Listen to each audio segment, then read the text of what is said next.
Salut à tous! Aujourd'hui, j'ai décidé de partager avec vous mon expérience avec le henné noir. Petite précision avant de commencer les explications, cette expérience est relative à moi, à mes cheveux qui sont fins et secs et surtout au henné noir. Il faut savoir que le henné noir n'a pas les mêmes compositions, le même rendu, les mêmes effets que les autres hennés, par exemple henné brun, henné blond, henné roux, henné rouge, peu importe. Donc prenez bien ça en compte quand vous écoutez cette vidéo. Alors le premier henné que j'ai acheté c'était chez Lush. J'avais pris un henné brun. Chez Lush ils sont sous forme solide, de barres solides en fait. Il m'avait coûté 15 € pour environ 325 grammes. J'avais plutôt bien aimé ce henné, mais aujourd'hui on va pas parler de celui-là. Si vous voulez plus d'explications, plus d'informations sur le henné de chez Lush, je vous invite à aller voir l'article que j'ai fait concernant ce henné, je vous avais mis des photos, etc. Donc je vous mets le lien dans mon article en barre d'infos. Et si ça vous intéresse de voir le henné de chez Lush, allez voir l'article. Aujourd'hui on va plutôt parler du deuxième henné que j'ai fait et que j'ai pris sur Aromazone. Chez Aromazone, les hennés se présentent comme ceci, donc sous forme de poudre, contrairement à celui de Lush qui était sous forme solide. Les sachets de chez Aromazone contiennent 250 grammes et coûtent aux environs de 3 €. Donc vous voyez un petit peu la différence avec celui de chez Lush qui coûtait 15 €. C'est assez énorme. Le deuxième, j'ai donc pris du henné noir chez Aromazone et je me suis pris en même temps du henné neutre qui vient également de chez Aromazone, environ même prix et même quantité. Pour la préparation de mon henné, j'ai décidé de mélanger les deux. En fait, de mélanger la coloration henné noir avec le soin henné neutre. Si vous ne connaissez pas le henné neutre, ce n'est pas du tout une coloration, c'est un soin non colorant qui est là pour nourrir les cheveux. Car le henné colorant est plutôt asséchant, donc il est souvent conseillé de le couper avec un henné neutre qui est un peu un soin et qui va contrebalancer l'effet asséchant de la coloration. Bien sûr ce n'est pas obligé, c'est juste recommandé surtout si vous avez les cheveux secs. Si comme moi vous avez les cheveux quand même pas mal secs, pas mal abîmés, en plus de ce mélange vous pouvez rajouter des agents hydratants. Alors il y en a sous plusieurs formes, ça peut être des huiles mais aussi bien des yaourts. Personnellement j'ai décidé de rajouter une grosse cuillère à mon mélange de l'huile de ricin. Donc ça c'est à utiliser vraiment si vous avez les cheveux secs, sinon ça va vous les graisser. L'huile de ricin je l'ai également prise chez Aromazone. C'est un gros bidon de 1 litre donc qui m'a coûté environ 20 € parce que voilà j'ai pris vraiment le gros format, mais vous inquiétez pas, il y a des formats beaucoup plus petits. Alors pour ma préparation personnelle, je vais vous dire exactement les quantités que j'ai utilisées. J'ai commencé par mettre 50 grammes de henné neutre et j'ai ajouté environ 100 grammes de henné noir. Bien évidemment, les quantités vont dépendre de la longueur de vos cheveux. Si vous avez les cheveux très longs, très épais, il faudra un total d'environ 250 grammes. Donc plutôt 100 chacun, voire un peu plus. Petite précision, quand j'ai fait le henné, j'avais les cheveux plus longs qui m'arrivaient ici. Là, je les ai coupés depuis. Du coup, là si j'avais les cheveux courts comme ça, j'aurais mis des quantités beaucoup moindres et j'aurais tourné autour des 50 grammes, 100 grammes. Quand j'avais les cheveux mi-longs, j'avais fait une moyenne de 150 grammes. Donc petit récapitulatif, cheveux longs 250 grammes, cheveux mi-longs 150 grammes, cheveux très courts 50 grammes. C'est une moyenne bien sûr. Au niveau de la préparation concrète, j'ai donc mélangé les deux hennés avec les quantités différentes que je vous ai dit dans un saladier. Je mélange le tout. Petit rappel, mais il ne faut pas utiliser d'ustensiles en métal pour la préparation du henné car sinon cela va altérer la couleur et le pigment. Une fois que j'ai mélangé mes deux hennés, j'avais fait bouillir de l'eau à côté, enfin bouillir, plutôt chauffer, et je l'ai arrêté juste avant qu'elle commence à bouillir. Donc très chaud mais pas bouillante non plus. Pour ce mélange, j'ai utilisé environ 300 ml d'eau, enfin j'ai converti en grammes, donc j'ai mis environ 300 grammes d'eau. De toute façon vous allez voir quand vous mélangez s'il en faut plus ou pas assez, donc moi je faisais un peu au feeling, mais environ ce qu'il faut c'est 300 grammes avec la quantité que j'ai utilisée. Je verse donc l'eau chaude sur mon mélange et voilà, je touille avec une cuillère, pas en métal bien sûr. Le but c'est d'obtenir une pâte sans grumeaux, pas trop liquide non plus parce que sinon pour l'appliquer ça va pas marcher. Il faut une pâte qui se tienne mais liquide et lisse. De toute façon vous allez le voir je pense directement quand vous mélangez. Tant que c'est pas bon, vous mélangez bien, voilà, ça demande un bon coup de poignet quand même.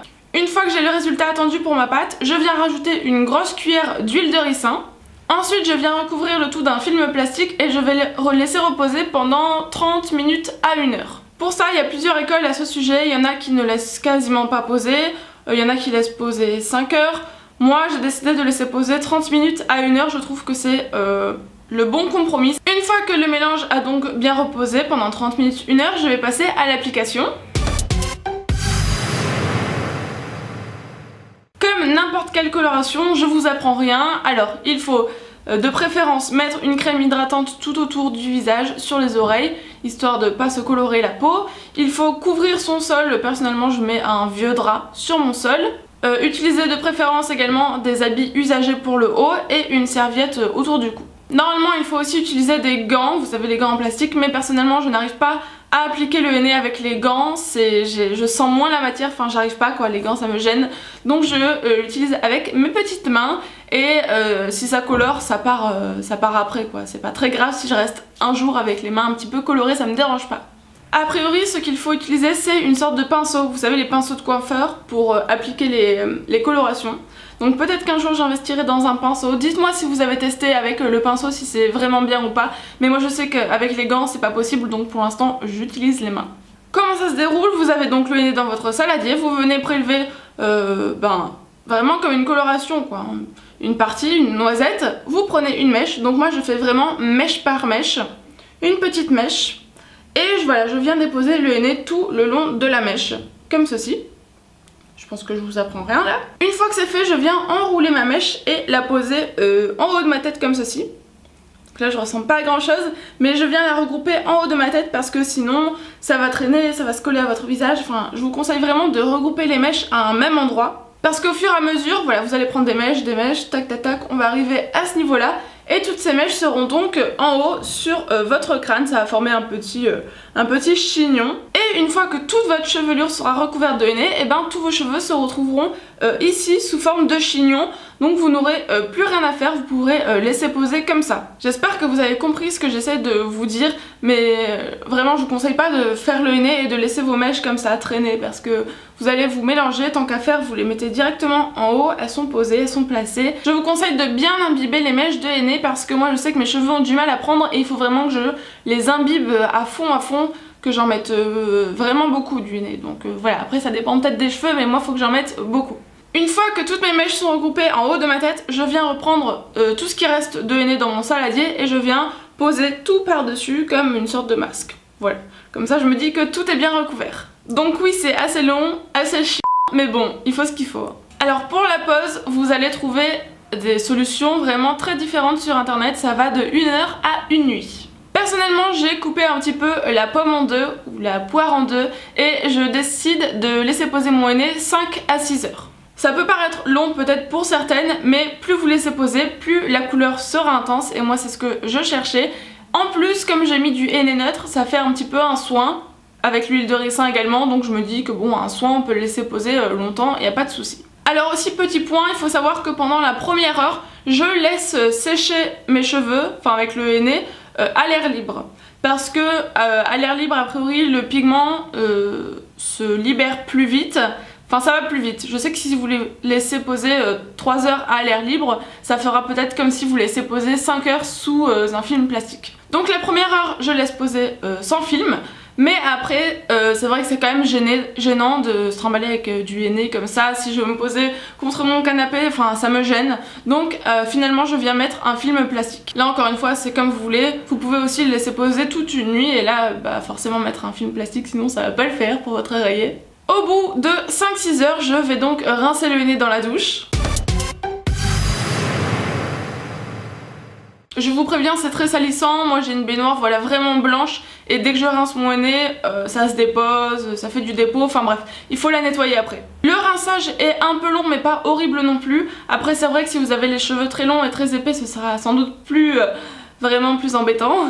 Une fois que j'ai tout rincé et que l'eau est claire, je ne vais pas faire de shampoing car c'est vraiment pas conseillé de faire un shampoing juste après l'application du henné car le pigment ne s'est pas encore vraiment créé sur le cheveu. Donc si vous faites un shampoing, vous allez un petit peu tout gâcher quoi. Comme j'ai beaucoup de nœuds, je viens quand même faire un petit masque, mais un masque vraiment naturel quoi, sans silicone ni rien, sur les pointes histoire de les hydrater encore une fois et de les démêler. Il est conseillé de ne pas se laver les cheveux pendant les 3 prochains jours qui suivent car comme je vous l'ai dit, le henné c'est pas une couleur qui vient directement se faire quoi. Elle va se libérer au fur et à mesure des jours. Voilà. La couleur que vous allez obtenir après, c'est pas la couleur définitive, c'est plutôt au bout de 3 jours que vous allez voir la vraie couleur que le henné a créée. J'espère que vous comprenez. Donc forcément je vous conseille de pas faire ça avant un événement, avant quelque chose d'important. Moi j'essaie de caser ça le week-end quand j'ai rien à faire, comme ça c'est pas grave. Le lundi quand je dois retourner au travail, et ben je fais une tresse. C'est pas très agréable parce que les cheveux sont pas très propres. Mais bon, personnellement, ça va. Hein. Bien sûr, si vous êtes en relation avec des clients et tout, vous pouvez les garder 2 jours. Mais voilà, je vous conseille quand même de les garder 2 jours minimum parce qu'un jour sera pas assez.